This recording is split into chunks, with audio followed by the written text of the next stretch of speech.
صدر Joe Biden نے کل فن لینڈ اور سویڈن کے رہنماؤں کے ہمراہ ایک پریس بریفنگ میں ان دونوں ملکوں کی نیٹو میں شمولیت کے حوالے سے اپنی مستحکم حمایت کی پیشکش کی اور اسے تاریخ کا ایک اہم دن قرار دیا۔ صدر بائیڈن کا کہنا تھا کہ دوسری جنگ عظیم کے بعد بننے والے اس اتحاد نے کئی دہائیوں میں خود کو ناگزیر ثابت کیا ہے۔ اس پریس بریفنگ کو ہماری ساتھی مونا کاظم شاہ نے کور کیا۔ مونا، اس معاملے میں ترکی کے جو تحفظات ہیں ان پر جانتے ہیں کہ مونا کی کیا بات ہوئی۔ مونا، خاص طور پہ ترکی ہم نے دیکھا کہ پچھلے ایک ہفتے میں ملٹیپل ٹائمز ترکی کی جانب سے سٹیٹمنٹس آئیں اس پہ۔ کل کی اوور آل یہ جو ڈیولپمنٹ رہی اس میں ان تحفظات پہ بھی بات ہوئی کوئی؟ بالکل اسد، ان تحفظات پہ یقیناً بات ہوئی، اور ترکی نے خاص کر کے دنیا کو اس وقت حیران کیا جب انہوں نے کہا کہ سویڈن اور فن لینڈ کرد انتہا پسندوں کو پناہ دے رہے ہیں۔ یہ ایک بہت ہی آؤٹ دیئر جملہ تھا جس کے اوپر کافی واشنگٹن ڈی سی سے ری ایکشن کی امید تھی، لیکن انہوں نے اس انٹرسٹنگلی کافی ڈاؤن پلے کیا ان کے اس بیان کو۔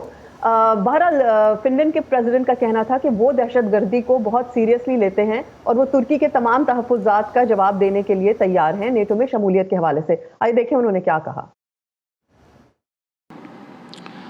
The Turkish leadership has recently expressed concerns. ترک قیادت نے حال ہی میں ہماری رکنیت کی درخواست پر تحفظات کا اظہار کیا ہے۔ میں آج ان خدشات کو دور کرنا چاہتا ہوں۔ فن لینڈ کے ترکی کے ساتھ ہمیشہ وسیع اور اچھے دو طرفہ تعلقات رہے ہیں۔ نیٹو کے اتحادیوں کی حیثیت سے ہم ترکی کی سلامتی کے لیے بالکل اسی طرح پرعزم ہوں گے جیسے ترکی ہماری سلامتی کے لیے۔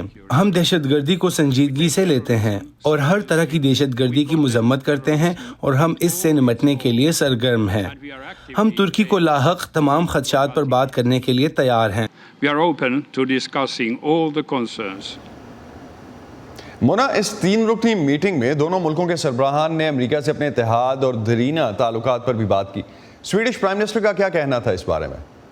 دیکھیے، سویڈش پرائم منسٹر کا کہنا تھا کہ 1783 میں امریکہ کو سب سے پہلے سویڈن نے ریکگنائز کیا تھا، لہٰذا سویڈن اور امریکہ کے تعلقات بہت دیرینہ اور بے انتہا مضبوط ہیں۔ انہوں نے یہ بھی کہا کہ صدر بائیڈن جو ہے وہ دنیا کے لیے ایک مثال قائم کر سکتے ہیں۔ ترکی کے تحفظات پہ انہوں نے بھی بات کی۔ انہوں نے کہا ہم تمام نیٹو ممبران سے رابطے میں ہیں اور ان کے ہر تحفظ کا جواب دینے کے لیے تیار ہیں، جس میں ترکی بھی شامل ہے۔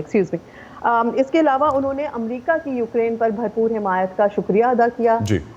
ساتھ میں یہ بھی بتا دوں اسد کہ فن لینڈ کے جو پریزیڈنٹ ہیں انہوں نے خاص کر کے کہا کہ 24 فروری کو روس کا ماسک جو ہے وہ اترا اور دنیا کو روس کی حقیقت پتہ چلی۔ بہت شکریہ مونا آپ کا اس حوالے سے ہمیں اپڈیٹ کرنے کا، اور خاص طور پہ کل کی جو میٹنگ تھی کافی امپورٹنٹ تھی اس حوالے سے کہ نیٹو کی ایکسپینشن پہ بات ہو رہی ہے۔